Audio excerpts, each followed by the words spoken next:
Namaskara and welcome to BIC Talks, a podcast by Bangalore International Centre.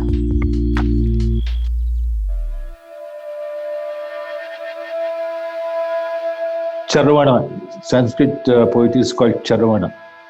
So somebody was doing this kind of Charavana, chewing the cud, so that I could imbibe the idiom of the poets who are much greater than me.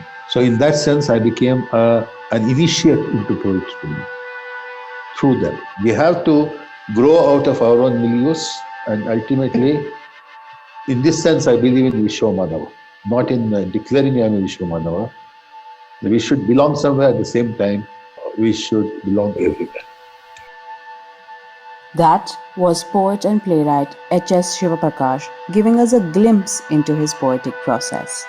In today's episode, Kannada poet, historian and political theorist Manu V. Devadevan interviews H.S. Shivaprakash, as only a close associate of several years can, on the beginning of his life as a poet, his influences and his evolution, personal and literary, over half a century. The conversation traces the timeline of contemporary Kannada literature in parallel with that of world literature through a personal lens.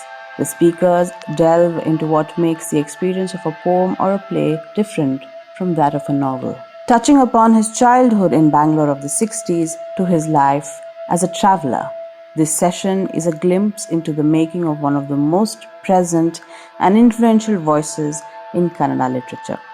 Apart from the physical and technical aspects of his existence as a poet, H.S. Shivaprakash also speaks of the personal, the political, and the spiritual with his inimitable candor.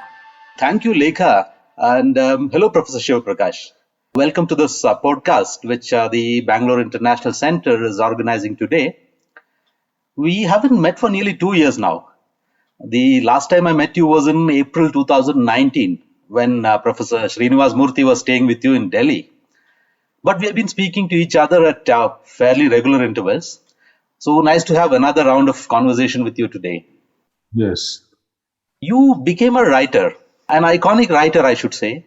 I learned that there is a mother in Karnataka who has named her daughter after one of your plays, Mahachaitra. So far as I can tell, there are only 3 other works in modern India that have inspired parents to name their children after them. Chandu Menon's Indulekha, that's Malayalam, Pratibha Rai's Punya Toya in Odia, and of course Tagore's Gitanjali in Bengali.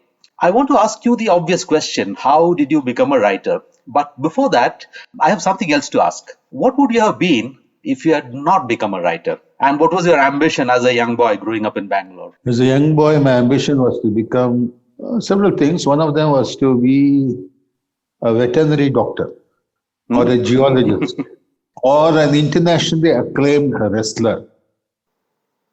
Wrestler? Aha, Palwan. And I spent some 3-4 years learning wrestling. I have spent more time in Bade Gardi. There was one gymnasium called Bade Gardi in Badepet, which produced some of the most famous wrestlers in Bangalore. So I was an initiate in this Gardi. I used to spend some 4 or 5 hours every day doing matti and wrestling and so on. And then at some point of time later, I thought I should become the internationally acclaimed karateka. I spent several months trying to learn karate. Then I thought I should become a yogi. I spent several years doing yogasanas for 5 or 6 hours every day. But I could become none of these things. By default, I became a writer and a poet. Even when I became a writer, I wanted to be a novelist. I envy all novelists. They become much more famous than poets. I couldn't become that. And later, for some time, entertained the hope of becoming a film director. Once I got a producer and we talked about the production, but because they said there's a Rahu in my birth chart, it was averted last with this guy who was a very rich Kannada film industry man. He had got a lot of money. He said, I got a lot of money, but I want an award winning, we'll make it. I agreed. But when I prepared everything, he died in an accident. So even that could not happen. So all my ambitions are being dashed to bits, except something I was not ambitious about, being a writer. So now that role I've accepted reluctantly. You wanted to become a Palwan. That's a revelation. I have known you for close to 2 decades now, but I don't recall you ever telling me about this. Simply wonderful because I wanted to become a Pelwan too. There is a story behind that. I studied in a school in Kodigehalli, which used to be a village back then, a village on the outskirts of Bangalore. It's about 2 miles from the adjoining village where I lived, Doddabomasandra. So there was a rowdy in Kodigehalli Munegowda, who is widely regarded as the first major figure in the Bangalore underworld. Munegowda died in 1985 on 15th of March 1985. He had a huge number of admirers because he was a Robin Hood kind of figure, you see, who gave away all the money that he earned through extortion to the poor and to those who were in need of help. He would sponsor the local Shivratri and Ganesh Abba celebrations, and there are many such stories about him. So, small wonder that something like 10,000 people turned up for his funeral. So I had gone for the funeral. I was a schoolboy. It was near the school where I studied. And Kotwal Ramchandra was one of the people who attended the funeral. Khalil and Ajay, they can both tell you more about Munegowda and Kotwal than I can. Anyway, I began gathering information about Munegowda, and I learned that he was a Pelwan. A few months earlier, I had seen another funeral that was on television. In those days, there were very few televisions, and our landlord had a television. So this was the funeral in which there were people and people everywhere, hundreds of thousands of people. So I began to daydream, if I become a prime minister like Indira Gandhi, my funeral will also be attended by millions of people. But Munegowda's funeral was live, it was not something that I saw on television. And this was the first funeral that I attended in my life. So being a Pelwan, Kusti, Garadi Mane, Samu, so it appeared to me more glamorous than being a prime minister. So that's how I began to dream of becoming a Pelwan. Tell us something about the way you ended up being a writer. You said it was not a choice. Is it something that just happened or there is more to it? As a student of English literature, I mugged up a line in my BA Honours, Alexander Pope's lines.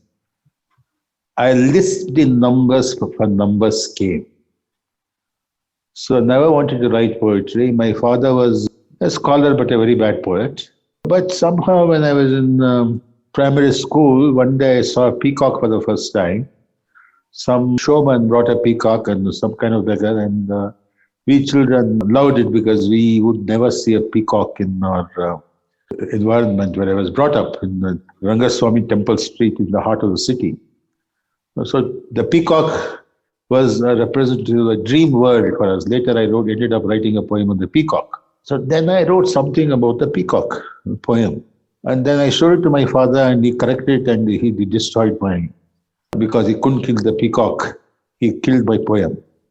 But later, during Indo-China War, that time I used to, we feel this pangs of patriotism. So I wrote some patriotic poem against China. Then I gave it up. Then my interests were wrestling this and that. But when I was doing my honors, we had a very good teacher called Professor Vimla Rao. She was a very nice person, very good. And she was teaching us phonetics. And she had learned phonetics from England and she would speak and received RP, received pronunciation. So I was not from convent school background. I was brought up in government schools, Pune, Chatra, this, that. And then I grew up among rowdies of Kilari Road. So I didn't have this background. So I couldn't understand a word of it. So I would feel bored. Sitting there, I would sit in the class with my eyes open, I would daydream a lot. And then slowly I started composing poems because I couldn't understand her English and I couldn't walk out of the class because attendance was compulsory. So the credit should go to Professor Vimla Rao because if I hadn't found her classes, I wouldn't say boring, so unintelligible, I wouldn't have written poetry. And then the habit stuck to me. Virginia Woolf once famously stated that if you read 1,000 books, your words will flow like a river. I think she's making a very important point. The beauty of what she's saying apart, it appears to me to be a factually accurate statement. In your works, I can see words flowing like a river, at least from the time of Malebidda Neladalli, which contains poems that you wrote between 1977 and 83. ಏಸು ಕಾವಿತ್ತವ್ವ ಮಳೆ ಬಿದ್ದ ನೆಲದಲ್ಲಿ. Look at the way, look at the ease with which word flows into the next word. ನೀ ಹೋದ ದಿಕ್ಕನ್ನು ಬಿಕ್ಕಿ ಬೇಡುವೆ ನಾನು ನನ್ನ ಪ್ರಾಣವ ನನಗೆ ಹಿಂದಿರುಗಿಸುವುದು. That's from Vasavadatta. You already have this in Milarepa, which was your first collection of poems. That's 1977. So in ಮದುವೆ ಹಾಡು, for instance, ಓಲಗದ ಗೋಳಲ್ಲಿ ಎದೆಯನ್ನು ಬಡಿಸಿದರು ಎಳೆಬೇವ ಸಿಗಿಸಿ ತೋರಣವ ಕಟ್ಟಿ. There is no way that you could have read 1,000 books by 1977. Even if you read 2 books every year, it takes 10 years to complete 1,000 books.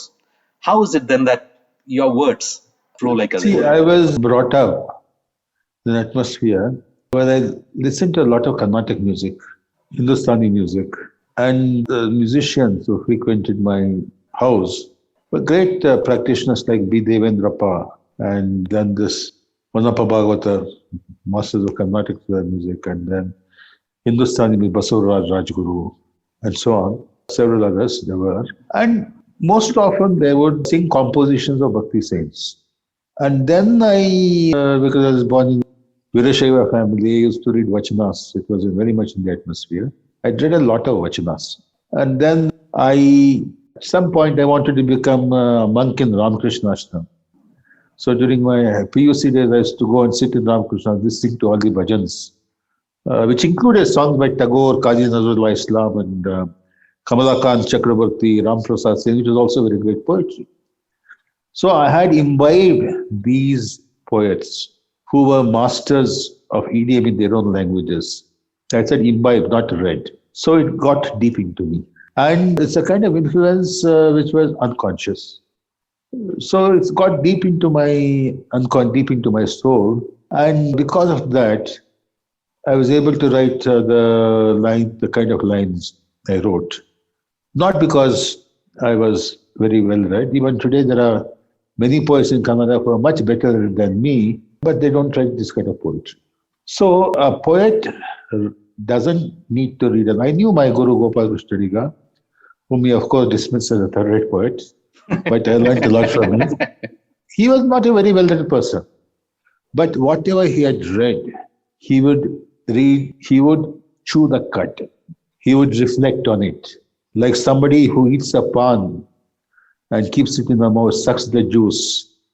Charvana, Sanskrit poetry is called Charvana. So I was somebody who was doing this kind of Charvana, chewing the cud, so that I could imbibe the idiom of the poets who were much greater than me. So in that sense, I became an initiate into poetry through them. And it's not consciously that I wrote these lines, because when I wrote these lines, later I practiced a lot of meter, chandas. At that time, I had no idea of the ABC of chandas. I didn't even know the difference between different kinds of ganas. That came later.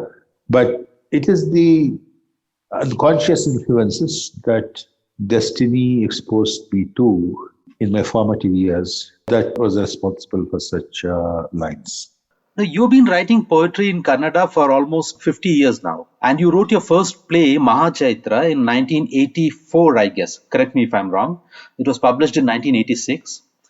Now, poems and plays have been the two genres in which you have been producing your creative works. You have refrained, as if with a resolve, from writing novels and stories. But a moment ago, you said that you wanted to become a novelist as well. Why did you eventually refrain from writing stories or novels? I tried to write some of them. They couldn't get off the ground, because I think a fiction writer must be a good observer, conscious observer. A lot of details are important for narrative fiction. For example, Aldous Huxley has discussed the difference between the tragedy and the epic. The epic is very meticulous about details, whereas tragedy goes to the heart of the matter, the quintessence of experience. When I look at something, when I listen to something, I don't notice the overt details, but what stays with me is the impact. So because I'm not a good observer, for example, when I wrote my play Madhavi, there is an elaborate description of a woman putting on her makeup.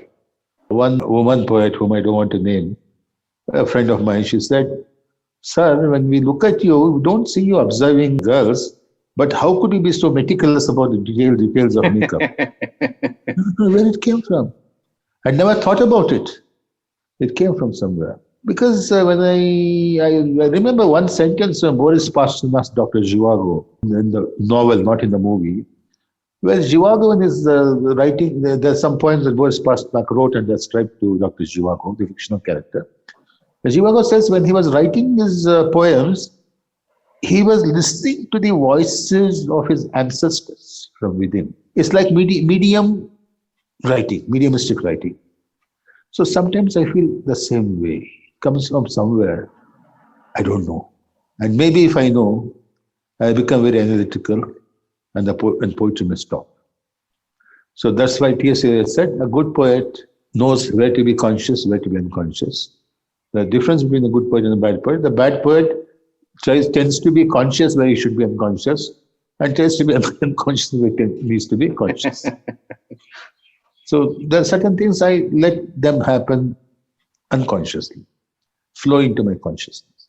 Now, you began writing at a time when the Kannada modernist literature, Navya, was still active, but Tejasvi had already moved away from Navya in his Abachorina Post Office, a short story collection. This collection carried a prefatory note, which was a manifesto of sorts for Bandaya literature. You chose not to identify yourself with either of the two movements, Navya and Bandaya. You are, of course, sympathetic to the Bandaya cause, but you are deeply critical of the Navya modernism in Kannada. What is your impression of modernist literature in different Indian languages? I would also like you to share your thoughts on modernism's connections with the earlier phase of Indian literature, that is the progressive or the Pragatishila literature. This is important, I guess, because at least two major Indian writers began as powerful new voices in the progressive mode, but broke away from it to become important modernist figures in their respective languages. Gopal Krishna Adiga in Bhumi Gita and Gopinath Mahanti in his Laya Bilaya. So how do you see modernism, and how do you see a connection between modernism and the Pragatishila literature? It's not just Adiga and Mohanty. There are also many other poets who started writing during the pre-modern period, and later the poetry was transformed during the modern period. In Kannada, another great example is K.S. Narasimha Swami, and in Telugu, Shri Shri. I became distanced from modernism in Kannada. I always had deep respect for Adiga's kind of modernism.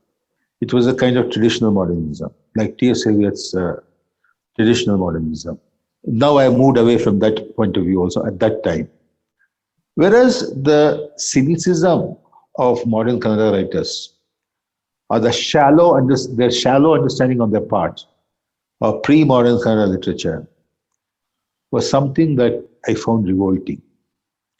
Now, whenever they wrote criticism, they would quote Lewis and William Emerson, etc., A. Richards, to justify something written in Kannada. I don't know how the propositions of these people, Richards and Emerson, were all very important in their context.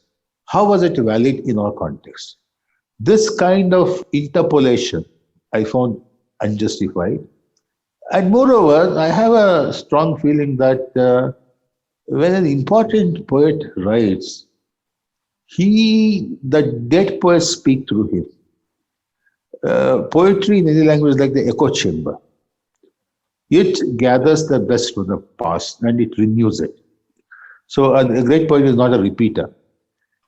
Neither is he somebody with a kind of swayambhu, comes from nowhere. So this kind of connection with the past, I felt at that time, is important. So Kannada modernists were very influential in those days, whether it's Lankesh, Anantamurthy, or Chandrasekhar Patil, or even Kannada professors were poets like H.M. Chennaiah. In those days, he was a very important poet. Tirumalesh, etc. I turned away from that. I wanted to write differently. In fact, I wanted my poetry to be a continuation of the great traditional Kannada poets, starting from Pampa, Vachanakaras, and Harihara, Raghavanka. And I didn't stop at this textbook tradition, because when I was in my formative years, Tattvapadakaras were not considered part of Kannada literary heritage. I learnt a lot from Tattvapadakaras. Tattvapada tradition was very important for me. And I learnt a lot from folk traditions. So in one sense, I wanted to my poetry to connect with that past and come into the present and talk to the present. And moreover, later when I did my own reading in modernism, I found that Kannada modernism was very limited. It was a very narrow version of a narrow version, already a narrow version of modernism, which is called practical criticism or formalist criticism. And the formalism that the Kannada critics talked about is not even intelligent formalism like the formalism of Roman Jakobson in Russia or Mukhorgsky from Poland. It was a very limited version of modernism. And it was a kind of impressionistic kind of field, you know. For example, they talked about language all the time, but they didn't know the ABC of linguistics. They would make all kinds of arbitrary assumptions and presumptions about the nature of language. So number one, it was derivative. Number two, it was narrow. Number three, it was out of context. These were the reasons why I rejected Kannada formalist criticism. At that time, I still reject it. That's why when I write about poetry, I never quote things. I remember what Professor L. Basavaraju said in Pampa seminar. He's a great Pampa. He said, I can't give you any quote. Only tailors can give you quotes, not me, he said. So I didn't want to be that kind of tailor. And your reflections on modernism in India in various languages, what have you got to say? Are there different streams of modernisms when you look at Bengali, when you look at Hindi, when you look at Malayalam? What I find is there are two kinds of modernism. We can't say only formalist modernism. For example, the poetry of Aggeya in Hindi, or the poetry of Dilip Chitre and Koratkar in Marathi, Ayappa Panikar in Malayalam. This is one stream of modernism. Modernism essentially means departure from pre-modernist poetic practices. Even the best of progressive literature is another version of modernism. So for want of better terms, in my terminology may be inaccurate, I have called them two strands of Indian modernism. One is formalist modernism, the other is political modernism.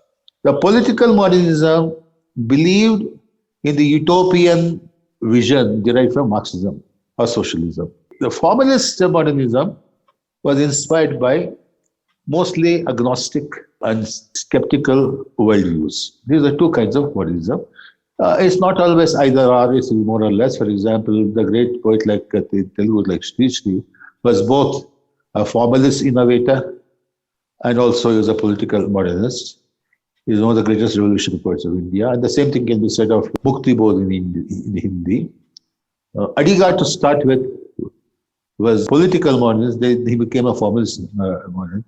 Somewhere, formalism at its worst leads to position close to fascism. For example, in the West, Ezra Pound and T.S. Eliot and Rilke in Germany, they were dangerously close to fascism. But the kind of agnosticism, the standpointlessness of modernists, which is much more lionized in postmodernism. Okay, this I found characteristic of one kind of modernism. So I wanted to learn from the linguistic experiments of modernists.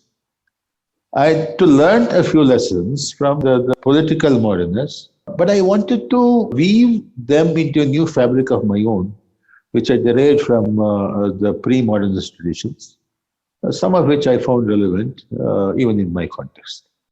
I want to draw your attention to a distinct aspect of the Navya movement, which is widely recognized rather implicitly, but not discussed at any length.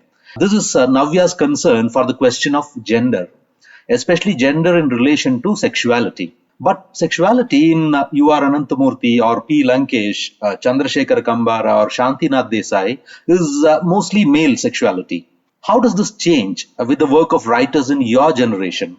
In your own work, Samagara Bhimava, Ambapali, Vasavadatta, in the works such as Sri Krishna Alanahalli's Parasangada Gendetimma, or Devanur Mahadeva's Kusuma Bale, where female sexuality is almost a central concern. And we also have the works of a new generation of women writers, from Pratibha Nandakumar and Du Saraswati to the more recent poets, Geeta Vasant and Kadambini. Some of these works are deeply self reflective as well. Take, for instance, H.S. Champavati's novel, Shivaganga. How do you assess this change from the concern for male sexuality in the Navya writers to the emergence of writing centered on female sexuality in the 1970s? I don't know, because my mother was much bigger influence on me than my father. Even before all this started, in my first book of poems, Milarepa, I have a poem called Maya Devi. Though I was a Bhakta of Allama in those days, unconsciously that poem is written from Maya's perspectives. Similarly, when I wrote the poem Maduve Hadu, marriage is critiqued from the woman's point of view. Because there was very strong femininity in my creative sensibility that developed, and later it was further nurtured by the emergence of feminist voices and concerns in Kannada literature. But I believe in Jungian view that all of us are bisexual. Men have a feminine self, anima, and women have a male self, animus. Creativity should balance these two things, because in my period there was too much animus at work in the literary milieu. Because of my mother's influence, the making of myself, I had to tap that anima principle in me, and that continued. And even when I wrote Mahachaitra, where most of the characters are male, the fulcrum of that play, the moral barometer in the whole play, like in Hamlet, Horatio is said to be the moral barometer of the whole play, is Nilambike. And then when I wrote Manteswami and Madheshwara are more feminine than masculine. And then all my plays have been women-centered, Maduve Hennu, and till, except Mastakabhisheka Rehearsal, which came recently, most of them have been woman-centered. This is something that happened unconsciously before feminism came into the vogue in literature, and it's still there. That's why I philosophically feel very close to Kashmir Shaivism and Mahayana Buddhism, particularly the Mahayana Buddhist position of Metta and Karuna, which is the mother expression, the mother principle. And a lot of my poems are about mothers. And one of my poems are dedicated to your mother, for example. A lot of my poems are about mothers. It's not just for women to become mothers. Right now, the demand of the age is that women should develop their male qualities, which they're doing now. It's a time for men to develop their feminine qualities. For example, men should become better cooks. They should become good in cleaning. I taught myself cooking, I taught myself cleaning, and that helped my poetry also. So if I read my book, Matu Mantra Varage, a lot of poems about cooking and cleaning the house, because I was living alone in Germany, I was doing that. And that became the inspiration of my poetry. So in one sense, my poetry is the exploration of the mother in me. And in Navya, the problem is, look at Lankesh's famous poem, Bichu, is so disgustingly a mashup. Except in Awa is a different thing. That's the only poem where it's written from woman's perspective. But for the most part, Navya poetry, including Adiga's poetry, and another exception to this is Gangadhar Chitral and K.S. Nasim Swami. Nasim Swami's poetry is also, and Putina before that. Their poetry was more feminine than masculine. So I was radically influenced by these poets, folk poets, and for example, in Basavana's Vachanas, sometimes it's too much of a male, sometimes it's too much of a female. Kamadevi's Vachanas, there's a balance between feminine and so there is a way of looking at the world from the woman's perspective, which is sometimes, in my time, it was more valid than the male viewpoint. And this is how the feminine became a very important concern in my writings. I want to ask you about the idea of tradition. Yours is a very, very different voice in Kannada literature. Adiga influenced you, and Yarmunje Ramchandra seems to have influenced you. Bendre was perhaps there somewhere within you, an unconscious influence, I guess, but the influence of Madhura Channa was very much obvious. One can see the influence of pre-modern Kannada literature in your writings. You can see that in profound ways, actually. The epic vision of Pampa, and sometimes Pampa's vocabulary appears in your works. But Pampa is only providing you a frame. The picture within is drawn mostly from the Vachanas, especially the Vachanas of Vallama and Akka Mahadevi, and the literature that flowed from the Vachanas. Harihara, Raghavanka, Chamarasa, Shivagana Prasadi Mahadevaya. You also subjected yourself to non-Kannada influences. Tagore, Subramanya Bharati, maybe Mukti Bodh, Elitis, Constantine Cavafy, who else? William Blake, Cesare Vahio, Japanese No Theatre, and within India, Kalidasa, Jayadeva. And your ideological influences come from a bewildering variety of sources. Marxism in its dialectical version, Jungian psychoanalysis, which you just mentioned, the Vachanas, of course, Kashmir Shaivism, Tamil Shaiva Siddhanta, Sufism, Buddhism, particularly in its Mahayana version, and various other ideas such as Toynbee's creative minorities, Northrop Frye's archetypes of literature, and within Kannada, the writings of Shamba Joshi and to some extent Kurtukoti. But what you have produced is completely different from all these. You are not part of any of these intellectual or aesthetic traditions. And within modern Karnataka, you are not part of Pragatishila or Navya or Bandaya movements. You are the Aklachalore figure in Kannada, if I can say so. It's therefore somewhat intriguing that you have become an inseparable part of the tradition of Kannada literature. You fit very neatly into a fascinating argument which Sheldon Pollock had made some years ago. Shelley argued that tradition in Indian literature, the canonical tradition, consists of a list of poets who violated the essential norms of tradition. They broke existing conventions and set out on courses of their own. That's how they became part of a tradition. One becomes a part of tradition by breaking away from tradition. What does tradition mean to you? And where do you see yourself? Within a tradition or outside of it? I think it was Borges who said, tradition is not created, is inherited, is created. Each important writer makes up his own tradition. For example, when I was looking at Tagore's plays, a play like Tagore's Rakta Korabi or his Post Office, which became a celebrated play all over the world, particularly in the interwar years. During the Nazi period, this play was performed in Poland by a school teacher to prepare Jewish children to face that horror of those times. Which play is this? Post Office. Post Office. Okay. He could ensure that children would go into a gas chamber with a smiling face after because the protagonist is Amol accepts death. And Tagore couldn't have imagined that his play could be put to that kind of political use at that point of time. So if you look at Tagore's plays, is it an extension of Sanskrit theatre? No.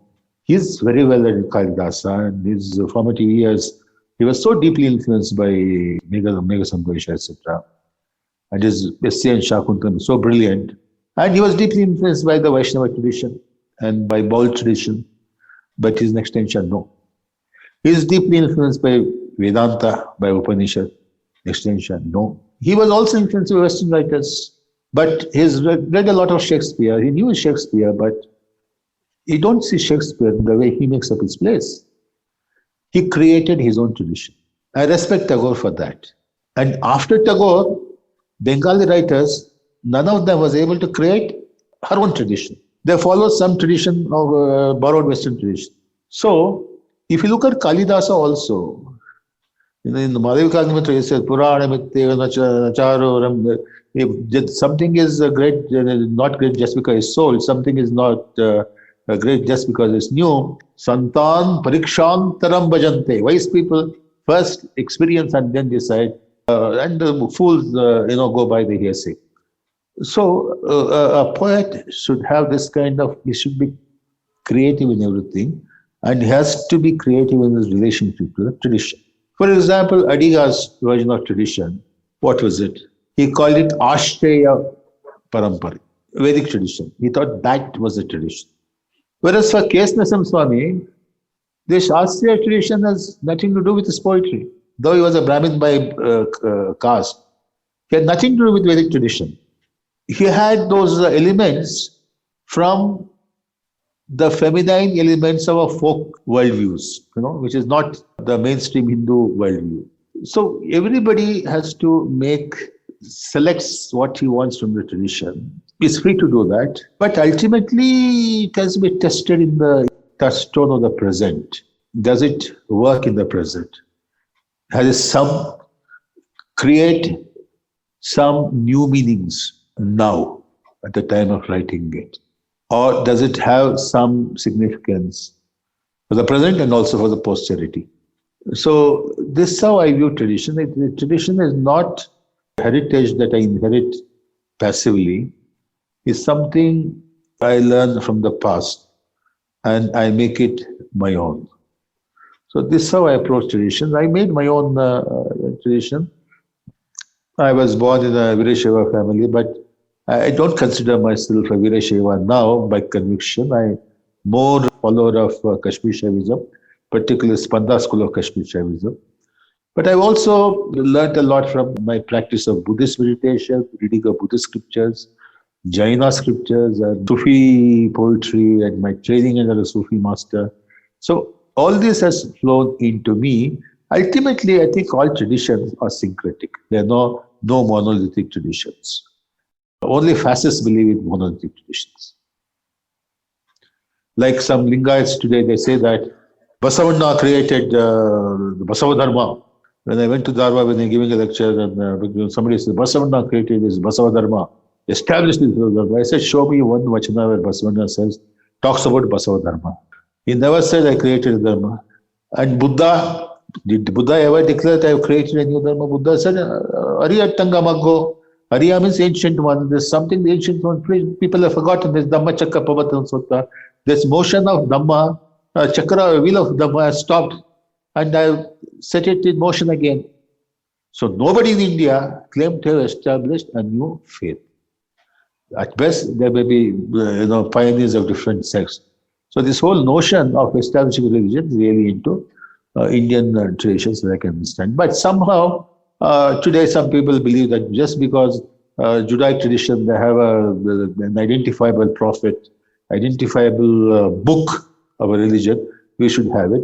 So we have Lingayat fundamentalists now saying that Basavanna founded a religion and so on, which will go very close to fascism.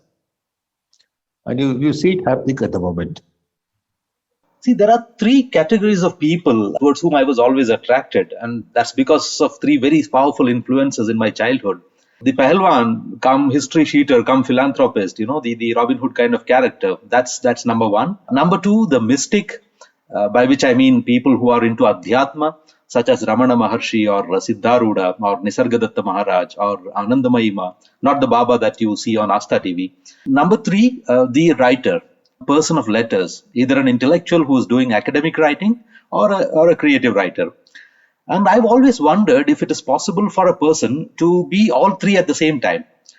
A person who is at once a mystic, a writer, and a bully on the street.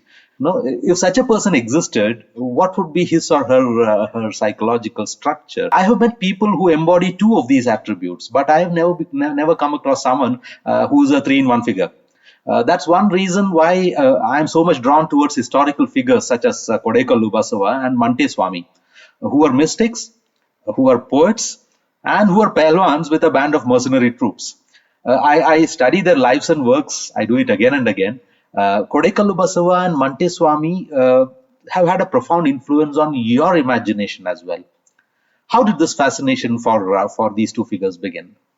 See, I don't know, because all these roles, personas, I also find very fascinating.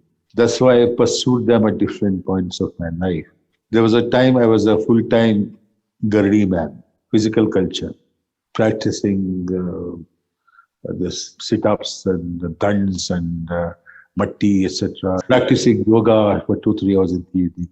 The culture of the body. And of course, my present body is different. In those days, I remember when I first went to Bhopal in the dead of winter for Asian Poetry Festival, It was very cold, and all the local people I met, these stalwarts like Ashok Vajpayee, Vijay Mohan Singh was a great Hindi critic, and all these people at that time, Ved, which R.K. Ved, the famous Hindi fiction writer, and they said, "How can you go about with this thin jacket on? Don't you feel the cold?" I said, "No, I don't feel the cold, because I was practicing Kriya Yoga for 3 hours and I never experienced the cold. And when people came close to me, they would feel the heat as if coming out from a furnace. They thought he must be having fever. When they put the temperature, there was no fever. The temperature was not recording that fever. So that kind of goal I approximated to some extent. But then the poet inside me woke up. It was important not to transform my body into immortal body, but my speech body into immortal body. So I focused on that. And there are times when I have become withdrawn from my office, if you can call it that, of a poet, and gone into, deep into spiritual practices. And you have seen me in some of those phases when you were in Delhi. So I've been donning and doffing these roles, but I wish I could be all of them at the same time to the equal degree, but I could not do that. That was the greatest failure of my life. But I could be each of these roles to some extent. That is some consolation about my life. See, in your early collection of poems, Nilarepa, Malevidda Neladalli, Anukshana Charite, there were poems about a number of saints and mystics. Marula Shankaradeva, for instance, or Samagara Bhimava, Milarepa, Abhinavagupta, Amrapali, Nagarjuna, Rikyu, Rumi, Allama, Vasavadatta, Shishnal Sharif. But from your fourth collection onwards, from Surya Jala onwards, we don't see this. Even in Surya Jala, there are poems such as Baghdadundu Prarthane or what else, Kattale Kashmira, for instance, where a few saints and mystics appear. This is completely missing in all your later collections. Malaye Mantapa, Matte Matte, Mabbinave Kanivyasi, Matu Mantravagvavarege. But I believe that the element of Adhyatma in these later collections is deeper and more penetrating than it was in your earlier connection. Why is this happening? Why are you not writing about saints of late? I wanted to be like Bhakti poets. But then I said, Bhakti is only one element, it's not everything. So poetry has to be comprehensive, all-embracing. And later, when I read Kalidasa deeply, I felt, if I want to be a spiritual poet, I should be a spiritual poet like Kalidasa. In Kalidasa's works after Nandi Shloka, he never speaks of Shiva or Parvati. But his whole worldview and his experience and expression is imbued with the philosophy of Tantra. So I said, I don't want to write about Bhaktas anymore. I want to write what they wrote. And one of my biggest influence on me, the Japanese poet Basho says, don't walk in the footprints of ancestors. Seek what they sought. So in my later poetry, I am seeking what they also sought and expressing it in my own ways, because I think this is much more authentic than to write about them. Because I feel the Bhakti and Siddha tradition, I don't want to speak of Bhakti as independently of Siddha tradition, cultural history, they're together. It's direct speech. Vachana, direct speech. I think it's Bhakti who said literary tradition is like indirect speech. It doesn't apply to Bhakti poetry, for example. In Kannada, for example, Marga Kavya before that, or Shasana Kavya, is indirect speech about somebody else, reported speech.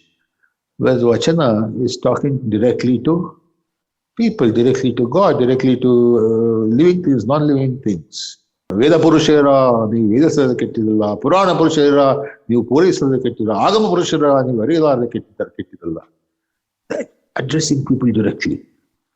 So that kind of address is very important in Vachana, and what I consider to be the best of Bhakti poetry. That kind of address was there in earlier poetry, but in the context of a reported speech. Later, I wanted my poems themselves to be such kind of direct speech. I mean, this is afterthought. These things didn't happen consciously. But one more thing is, whenever I bring out a book of poems, I don't normally bring out the next unless I'm sure that there's a sea change in my expression. I don't want to repeat even myself. Ernest Hemingway said, for a genuine writer, I didn't say great writer, good writer, for a genuine writer, every book is a new beginning. For me also, not only every book, every poem is a new beginning. I would rather risk a new failure than repeat an old success. And Bertolt Brecht also said this, bad new ideas are always better than good old ideas. You were born in Bangalore, you were raised in Bangalore, and you have told me several times during our conversations that the urban experience of Bangalore in your young days played a very decisive part in shaping your imagination. I have never been able to conceptualize Bangalore. I haven't been able to conceptualize any place for that matter. I believe in a few lines which the famous Hamsalekha wrote for a film, Allu irabahudu, illu irabahudu, alli iro suryane illu barabahudu. So it's always interests me to know how people have experienced life in Bangalore, a city in which I lived for more than a quarter century. How was Bangalore in your childhood? That's the first question. How was Bangalore in your adult days when you were teaching in Maharani College and writing Mahachaitra and Shakespeare's Swapnanauke? That's the second question. You left Bangalore in 1996 and have made Bangalore your home again this year after a hiatus of 25 years. How is Bangalore now? That's the third question. See, in my childhood, many of the writers before me, even after me, when they speak of memory, their memories are there in the village. For me, my memories are in the city. So Bangalore was a city. But believe me, very different kind of city in those days. Bangalore was congregation of different small villages. And there were festivals, rituals. Karaga was still on in those days, big thing. And I lived in Rangaswamy Temple Street, and every year there used to be a big fair of Rangaswamy where the Rathotsava would happen, and you take part in that. And there were a lot of non-stage theatre like Harikatha, etc., Katha Kalakshepa around us, Bhajan Mandiris, etc. So it was a big village in those days, and I could walk from my house in near Badepet to my relatives' house in Srirampuram. It was an enjoyable walk. There were some cars whizzing by and so on. Now, gradually, this became bigger and bigger and bigger, and it's no more walking city. In the years they talk about walking cities, for example, some parts of San Francisco are called walking cities. It's no more that. Now, I can't walk from Srirampur to Badepet. Even I can't even walk to Badepet because there's so many vehicles and there's so much noise pollution and so on. So now Bangalore has become much bigger. It's bulged up a lot. It's becoming more and more amorphous, and it's becoming more and more cruel. It was on such cities, the impact of such cities, that led to some of the most intense expressions in modern poetry, like Bertolt Brecht's collection of poems called The Crushing Impact of Cities. Now, Bangalore is a crushing city now. It's a city that has a crushing impact on people. But I don't feel Bangalore to be my home anymore because I retired, I know where else to go. Right now, I'm here. For many years, Delhi was my home. In fact, after coming to Bangalore, I'm feeling nostalgic about Delhi, but I couldn't stay there. So in this kind of situation, because ultimately we have to find a home within ourselves. There's a famous bhajan we used to sing in Ramakrishna Ashram. Some Bengali poet, Kamalakanta Chakravarti, somebody wrote it. Apunate apani thako man kevo nako karu ghare. O heart, stay inside your home. Don't knock on other people's home. So wherever I am, I have to find a home here and now. So places mattered once upon a time. They still matter, but not beyond a point. Well, here is my last big question. You once wrote a poem about my mother. This was in 2004, Ninna Thai. This poem is in your 6th anthology, Matte Matte. And this is one of the greatest poems written in Kannada in the last 100 years. You have written about your mother as well in Bhakti Saraga. And the figure of the Divine Mother appears in several of your poems. Maya Devi or O Prana Shakti Devi. And then there is, of course, the mother figure, Samagara Bhimava. These were all profound representations of the mother figure. Now, what does mother as an idea mean to you? Not mother as a person, but the idea of motherhood. For me, mother is not the idea, the ideal of the mother is the embodiment of Mahakaruna, as Mahayana philosophers put it. And greatest representation of this mother is Avalokiteshvara, who is depicted both in the male and female forms. We have this image of thousand-handed Avalokiteshvara. And we also have female Avalokiteshvara, Klingon in China, and in Japan also. There's female Buddha of compassion. So this is the approximate, the most greatest, closest approximation to my ideal of mother. And another reason was in Kannada Bhakti tradition, the mother element is de-emphasized. In Vachanas, except in the Vachanas of Kamahadevi, and some less known Vachanakaras like Ganesha Masani and so on. About gender questions, the position of Vachanakaras is a regular patriarchal position. And we didn't have a strong Shakta tradition in Karnataka, Kannada spiritual literature, except Chidananda Avadhuta, who is not a very great poet. There are no important Shakta poets in our language, like they were in Bengali and some other languages. So I wanted to bring this mother in a big way into my poetry, because a lot of the poetry that I was influenced by was spiritual poetry, and the mother was missing. Because mother was a very strong presence in my life.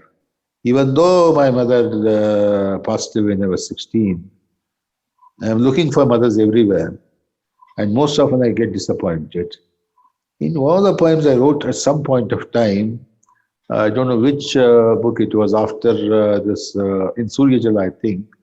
So the mother appears, and before she disappears, she tells me, "Son, I want you to become a mother yourself." That's what it happens in me. But the poet in me can't be the mother all the time. It should also become a son, a father sometimes, and so on. So this is how the persona of mother became a kind of protagonist of my poetry and also my drama. I want to end this conversation with a round of a few rapid fire questions in just 2 minutes. You have to answer them in 1 or 2 words. In any case, not in more than a sentence. I have about 11 questions. Who's your favorite Kannada poet? Akamadevi.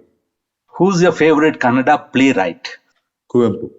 Is there a destination which draws you like a magnet, a place that you want to go back again and again, visit again and again? Latin America. Your favorite food? Ragi mudde. Have you read a book by another writer and felt that this is a book that you should have written? Octavio Paz's Children of the Maya, History of Modern Poetry. It's a book I should have written. The most unforgettable day in your life? Most unforgettable day in my life. The day I read my poetry in Prairie Bookstore in Iowa City. Because for the first time, I thought my poetry is very much part of Kannada milieu. I go there was Russians in my audience, there were Chinese in my audience, there were Latin Americans in my audience, and I was able to, my poetry was able to move all of them. This was in 2000. For example, my poems, Lullaby, Jogada, there. And when I was singing this song, I was tapping the floor with my feet.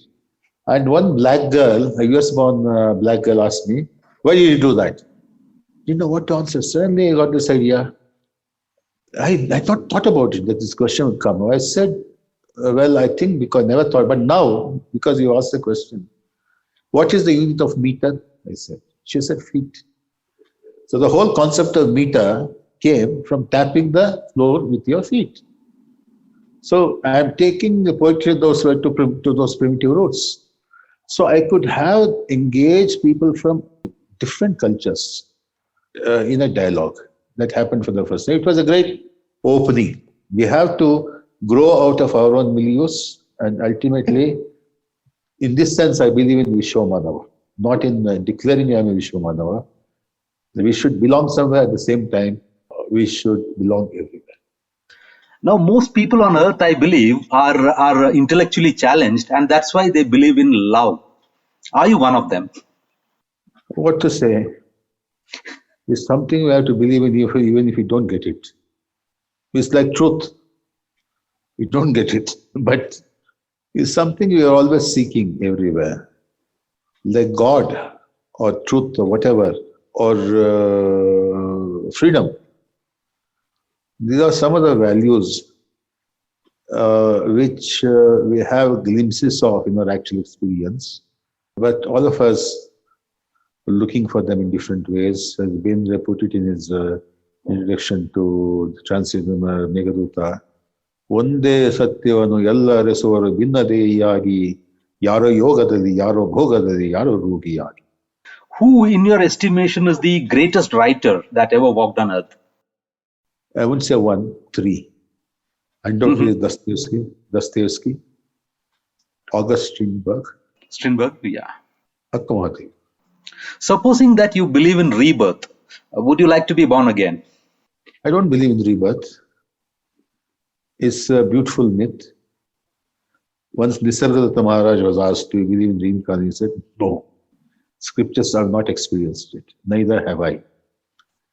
But I think a good poet is reborn every moment. What do you want to become if you are born again? An ocean. The last question. Do you have a message for future poets? If you have one, what is it? Same old thing. Look into yourself and write. Don't walk in the footprints of ancestors. Seek what they sought. This is the message I got from Basho. I am passing it on to my posterity. Professor Shiva Prakash, you made my day. This was an absolutely fascinating conversation. Thank you very much. Thank you very much indeed. Because we have had many private conversations. This is the first public conversation we had. Yes. In fact, I'm in the awe of your learning, so I didn't know whether I could be able to, raise to your expectations, but I've done my best. Thank you very much. Thank you for hanging in there and listening to the full conversation. If you liked what you heard, do share it with friends and family. You can also leave us a review or rating on iTunes and Apple Podcasts. The crew behind this podcast is Gaurav Krishna on sound supervision and production, with support from S. Sarvanaraj and Raghu Tankaila. Episode artwork and design is by Chandni Venkataraman. Don't forget to subscribe to our channel on your favorite podcast platform. It can also be accessed on our website, bangaloreinternationalcentre.org. This is Lekha Naidu, signing off on behalf of everyone at BIC.